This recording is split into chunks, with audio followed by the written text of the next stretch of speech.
For centuries, we've been told that science and spirituality are at war.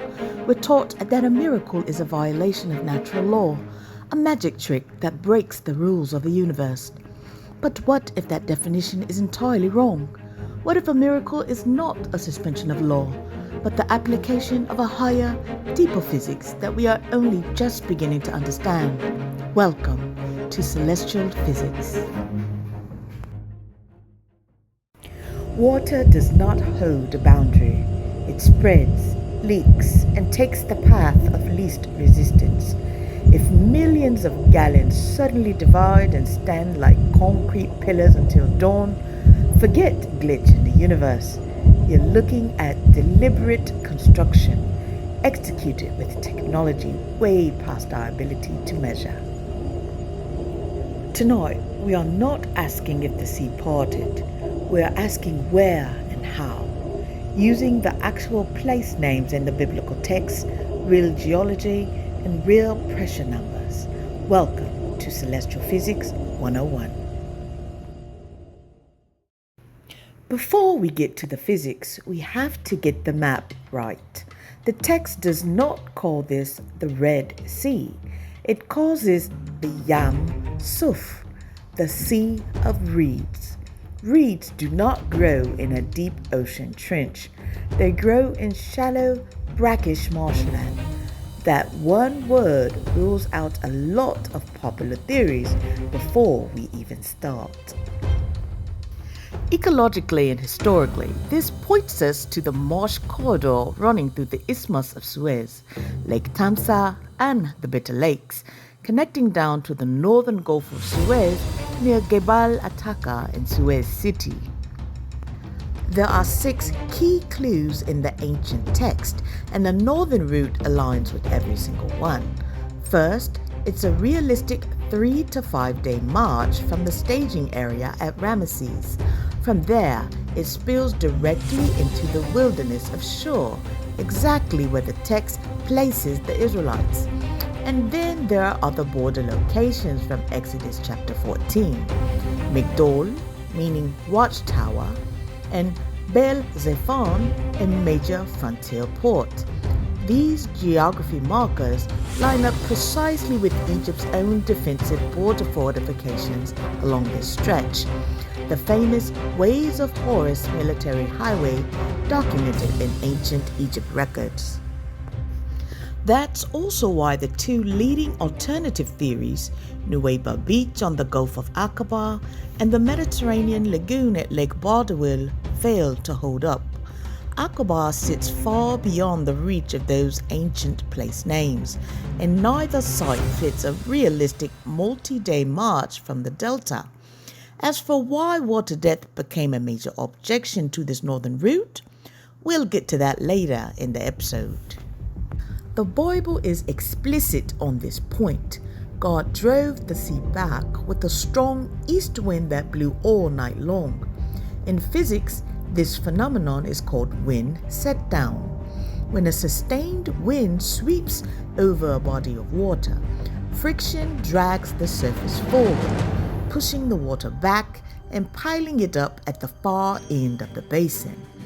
In a landmark 2010 study, researchers Carl Drews and Wei Ching Han proved the mechanics behind it. Sustained winds across shallow waters can clear a dry land bridge right down to the ground.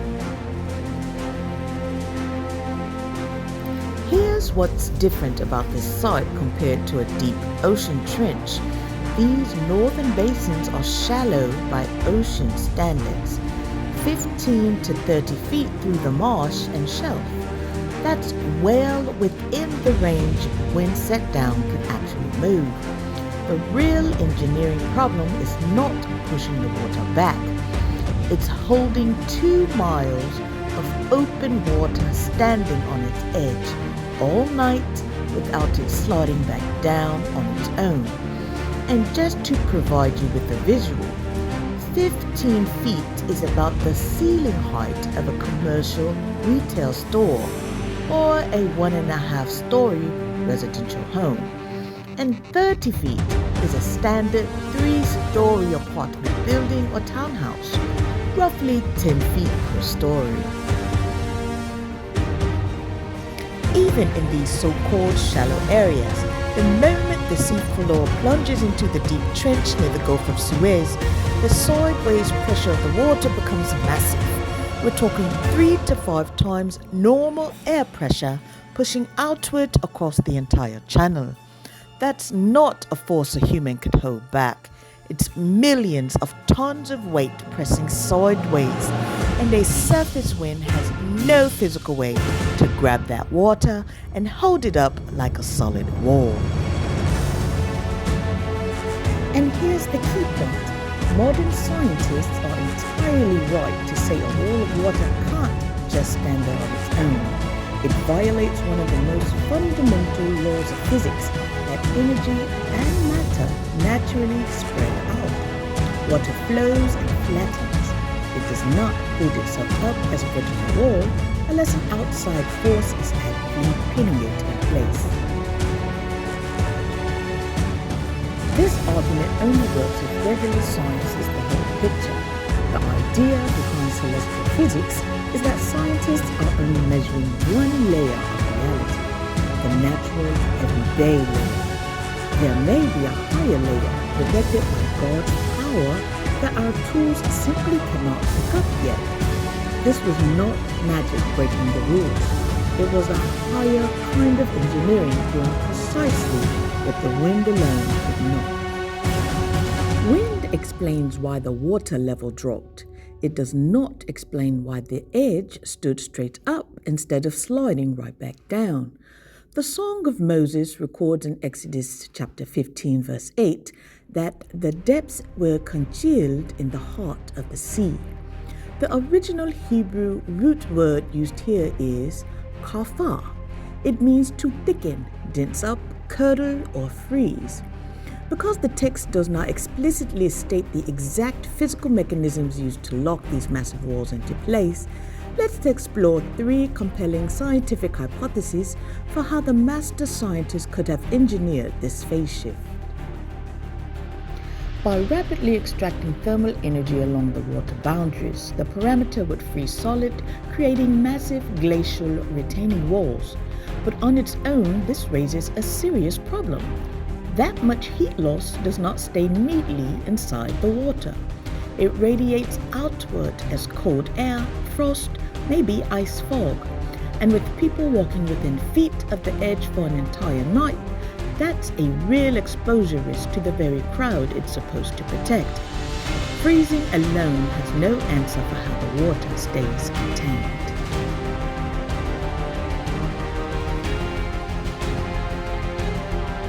Salt water conducts electricity, so a magnetic field, most likely from a pillar of cloud and fire, could lock the water's molecules in place right at the boundary, while passing harmlessly through the dry air where people were walking. This raises the obvious next question. How does a column of light and cloud actually couple into an electric current in solid rock? Short answer, it's not simple, and it deserves its own chapter, not a rushed 2 minutes here. The long answer is in the book. Stay tuned until the end. This leads us to idea 3, a combined system, which is the most complete. The wind does the heavy mechanical work, acting like a wedge holding the 2-mile gap open.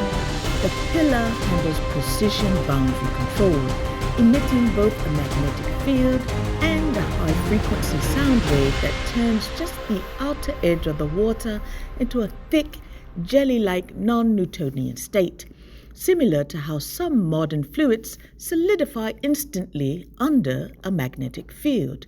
The path down the middle stays calm, open, and completely safe. So how was the magnetic field created? The Gulf of Suez is the tail end of the larger Red Sea rift, the same fracture line where the African and Arabian plates are slowly pulling apart. It's still an active fracture zone today. Geological rift zones act like natural wires for telluric currents. massive electrical charges flowing through the Earth's crust generated by its spinning molten core. The pillar was not actually a power plant. It was more like a giant light switch. Tapping directly into the planet's energy grid, it boosted the existing electrical current and directed it straight up into the chasm. The Earth provided all the power. The pillar just controlled where it went. Skeptics might say a rough ocean floor should scatter any clean signal, not focus it. But uneven layered mediums can actually trap energy instead of scattering it, almost like a maze that traps a ball instead of letting it roll away. The salt gradients and thermal layers of the marsh to Gulf transition may have worked the same way, bending the field into a self-stabilizing standing wave lock instead of breaking it apart. As the crossing began, the pillar moved from the front of the camp to the back, giving it a clear, straight-line view down the crossing corridor. Then, as the Egyptians entered the path, the pillar shifted sideways to let them in. That one move changed everything.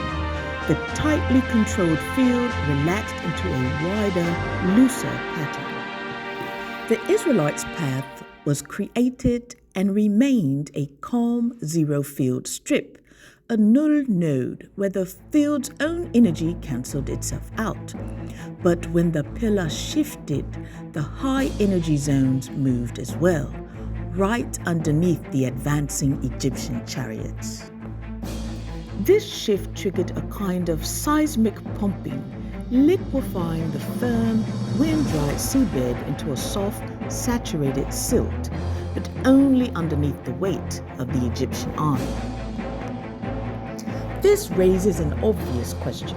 If the seabed could turn into a swampy trap, why did Israel's wagons and livestock not sink into the mud? It all comes down to timing. Per biblical text, a powerful wind blew across the area all that night.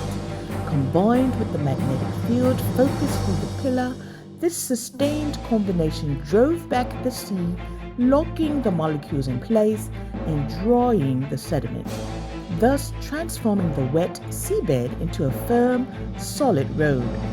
Israel's caravan crossed over this hardened earth, heavy supply wagons, cattle and all, without making a dent.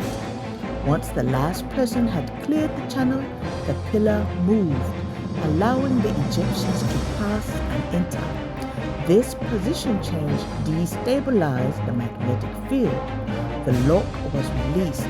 The water immediately began seeping back into the exposed soil, liquefying the ground directly under the heavy Egyptian chariots. The seabed did not just collapse on its own. It was a triggered response, leaving Israel on solid ground and Egypt stuck in the mud. When Scripture notes that the Lord troubled the Egyptians, it points to an active disruption of the field rather than a simple shutdown.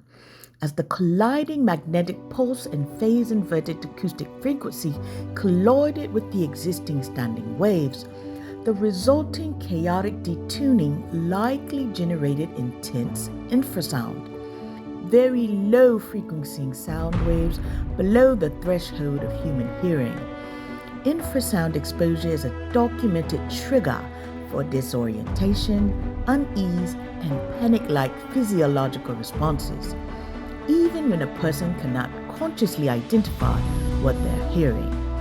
This would have produced immediate biological chaos, vertigo, confusion, and overwhelming fight-or-flight panic, sweeping through the Egyptian ranks before the seabed even began to yield.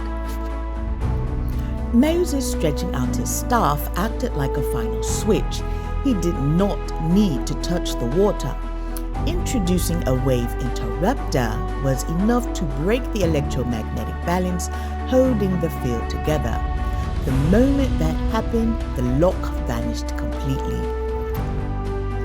Once the wind's push disappeared, there was nothing left to hold back the sheer weight of the standing water. All that stored energy instantly turned into crashing, violent motion. It was not a slow flood. It was instant and total, sending the Egyptians out into the deep chasm of the Gulf of Suez. Critics of this route point to the depth of the transitional tectonic channel near the Gulf, averaging around 130 to 150 feet, with pockets reaching 230 to 260 feet, and argue that it's too much water to simply sweep aside. In this framework, that depth is not a design flaw, it's a requirement. Neutralizing an elite chariot division needed a legitimate barrier, not a shallow puddle a soldier could wade through. A path that was only ankle deep would have lacked the volume and force to permanently destroy a military force. The same depth that made the crossing hard to explain is exactly what made the trap lethal. What about the terrain itself? Unlike a steep mountain crossing, the coastal shelf near Gulf of Aqaba drops off very gradually, about a 1 to 3% grade. For every 100 feet forward, the drop is only 1 to 3 feet. That's a gentle, walkable highway for families, wagons, and livestock, sitting right next to a channel deep enough to serve as an absolute barrier once it closes. And on scale, if the open path was roughly 2 miles wide enough for the whole camp to move shoulder to shoulder instead of single file, then the shore-to-shore crossing distance itself was short, only 1 to 3 miles. A short crossing on a wide front is exactly what allows 600,000 men, plus women, children, wagons, and herds to clear the water in a single night. A quick honesty check. In the late 1970s, an amateur explorer named Ron Wyatt claimed to have found ancient chariot wheels and stone pillars at Nuweiba Beach on the Gulf of Aqaba. Claims later spread further by independent researchers like Dr. Ian Fritz. Mainstream archaeologists and geologists have never confirmed any of it.